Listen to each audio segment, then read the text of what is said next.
নমস্কার বন্ধুরা, কেমন আছেন সবাই? টিনা লাইফস্টাইলে আপনাদের স্বাগতম।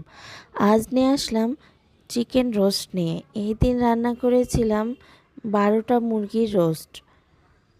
এই দিনকে আমাদের বাড়িতে কয়েকজন ডাক্তার স্যার ম্যাডামরা খেয়েছিল, তাই জন্য রান্না করেছিলাম। চিকেন রোস্টের সব কিছু ভিডিও ক্লিপ আমি রাখতে পারিনি, কিছুটা রেখেছি, সেইগুলোই আপনাদের সাথে আমি শেয়ার করছি। প্রথমেই আমি চিকেন রোস্টগুলো ভেজে নেব, ঘির ভিতরে তেল দিয়ে ভেজে নেব ভালো করে ভেজে নিলে হয় কি, বেশি গলে গেলেও মাংসগুলো ছিঁড়ে যায় না। তারপরে আমি এই যে গরম তেলে ওই মুরগি ভাজা তেল দিয়েই আর কি রান্না করব। এই যে হালকা একটু ঘি দিয়ে তারপরে দারচিনি এলাচ দিয়ে তারপরে পেঁয়াজগুলো ভালো করে ভেজে নেব। পেঁয়াজগুলো ভাজা হয়ে গেলে তারপরে আস্তে আস্তে মশলা দেব। পেঁয়াজগুলো আমি প্রথমেই একটু লাল লাল করে ভেজে নেব, তারপরে আস্তে আস্তে মশলা দেব। এই যে প্রথমে আদা বাটা দিলাম, তারপরে রসুন বাটা দেব, তারপরে কষিয়ে নেব।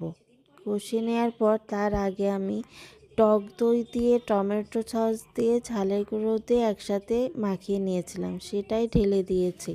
ভিডিও করতে পারিনি তাড়াহুড়ার জন্য, আপনাদের মুখে বলে দিলাম।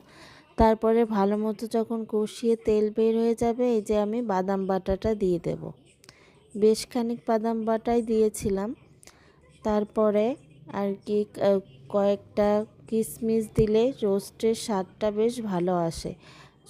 মশলাটা কিন্তু ভালোভাবে কষাতে হবে, অনেকক্ষণ ধরে কষিয়ে তারপরে এই রোস্টগুলো দিয়ে দেব। রোস্টগুলো নাড়তে একটু কষ্ট হচ্ছিল, 12টা মুরগির রোস্ট, সেই জন্য। এই যে তারপরে ভালো করে কষিয়ে নেব এই মাংসগুলো। কষিয়ে নেওয়ার পর তারপরে একটু হালকা জল দিয়ে ঢেকে দেব। হালকা পরিমাণ মতো না, নামমাত্র একটু হালকা জল দিয়ে কষিয়ে একটু ঢেকে দেব, মাংসগুলো যাতে নরম হয়ে যায়। এই যে দেখেন, নড়াতেই পাচ্ছি না, কড়াইটা আর একটু বড় হলে ভালো হতো। তারপরে কষানোর পরে গরম মশলা দেব, জায়ফল জয়িত্রী দেব, তারপরে নামিয়ে ফেলবো। কিশমিশ দিয়েছিলাম। এই দিনের রোস্টটা খুবই ভালো হয়েছিল।